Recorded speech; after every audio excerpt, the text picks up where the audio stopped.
Hello friends, and welcome back to Case Studies with the Biz Doc. Today it's all about content as the product. Many of you have asked about that, and I thought I'd put together something on content as a product and cover a very interesting company that I think you should be following, because not only I think will you get something out of it, they will send you free information which keeps you up to speed in what's going on in the world of startups. Not just technology startups in Silicon Valley either. Startups all around the world, and it's an example on how a company, maybe like the one you're building, can make information into the product, content.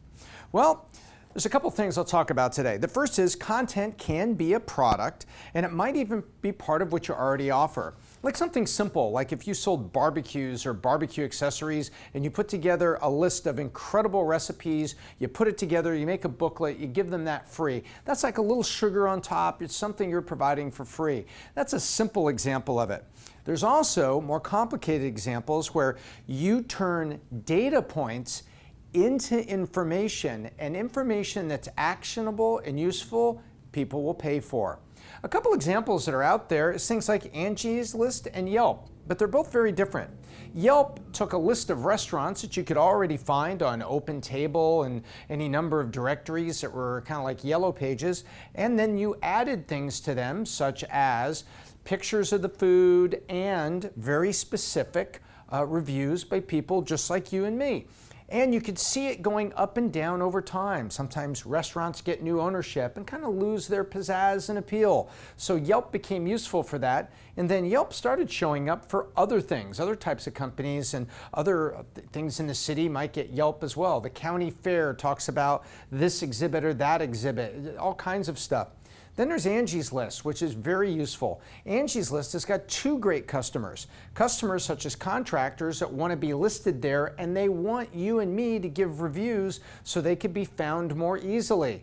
You can find a list of restaurants in a lot of places, but Angie's List created this forum for contractors and helpful people and people that could, everything from a handyman for your house to a plumber to completely repipe the house, all could be found on Angie's List with reviews that make it easy for you to make an intelligent choice.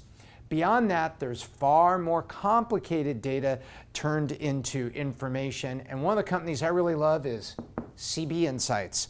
CB Insights is in New York City. It was founded by a guy named Anand Sanwal. He's one of the co-founders, along with a guy named Jonathan Sherry. They were working at American Express, and they were running an innovation fund.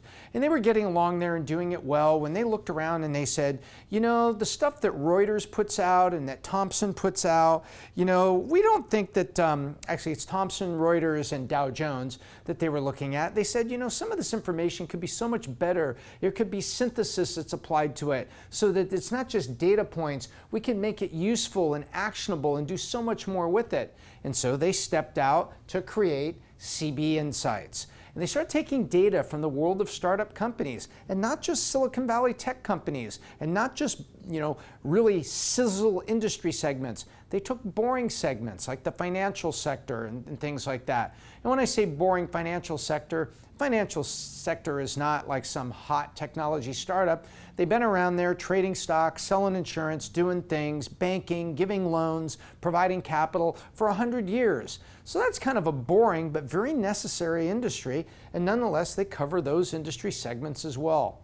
What I found was really interesting about them is how they put together things called market maps. So you could take a look at a map, and they had organized the logos of all sorts of companies so you could really see what the map of that market looked like. And it was incredibly useful, especially if you were thinking of starting a company in that space, or if you were an advisor or thinking of being an investor, or if you were an investor considering a company in that space and you wanted to see where this candidate company with these guys that just showed you a business plan, you want to know what you do with that.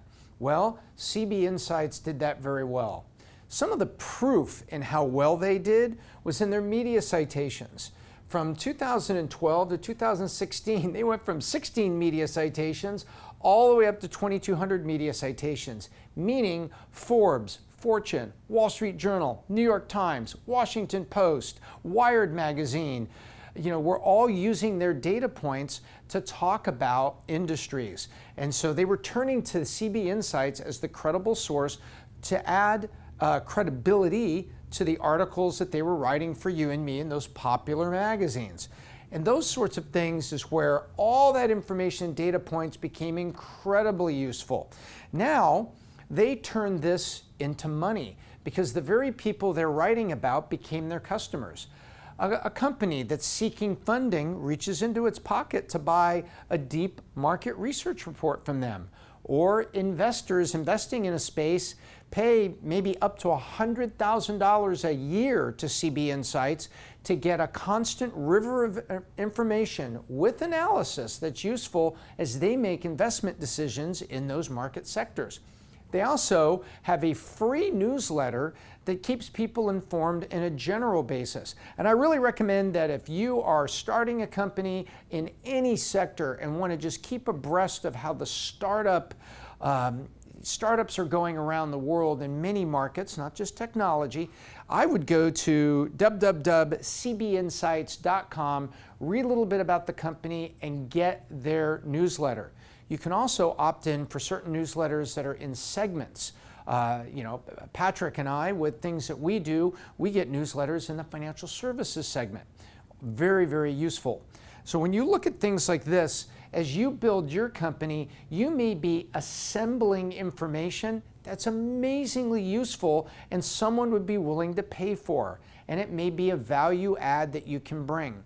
When you step back from this, this is often referred to nowadays, one angle of it is big data, where you have all this useful consumer data for your products and your industry that maybe you can assimilate and actually monetize that in addition to the product you offer.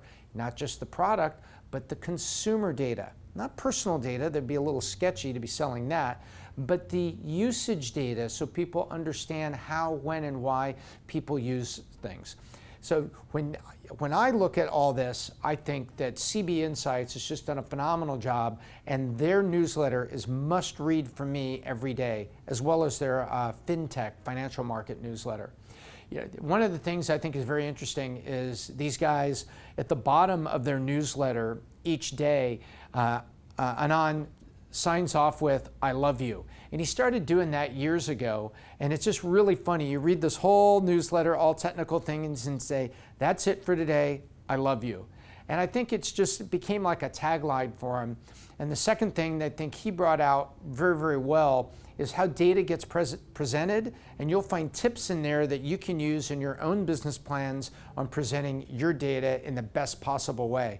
And one of the things he rails against is the pie charts. And when you look at it and you step back, there are so many better ways to present data than pie charts. And he is famous for picking on pie charts. So in honor to him, I have a pie chart here today, such as, bad weapons in North Korea on this pie chart. We would have very bad, extremely bad, and damn bad. So as you can see, pie charts, when used in the wrong way, really tell you nothing. And so that's one of the things he talks about is the best way to present data. And he has a lot of wonderful graphs and tricks that you can bring into your investor presentation, regardless of the industry you're in, to put yourself in the best possible light and have data that's easy to understand, because it better be useful and actionable to your investors, as in they're going to write a check. So this week, that's what I wanted to talk about, is the ability to take information and turn it into useful, actionable, on a simple level like Yelp, on an assimilated effort like the contractors in Angie's List, and on an even more technical level, the way CB Insights does it for markets around the world. Thank you so much. I need the pillow. Maybe we should have like a pie chart pillow, the pie chart pillow. Anyhow, thank you for watching, and please subscribe to Valuetainment, the best channel on the internet for content for entrepreneurs. Until next time, I'm Tom Ellsworth, and I hope I left you better than I found you.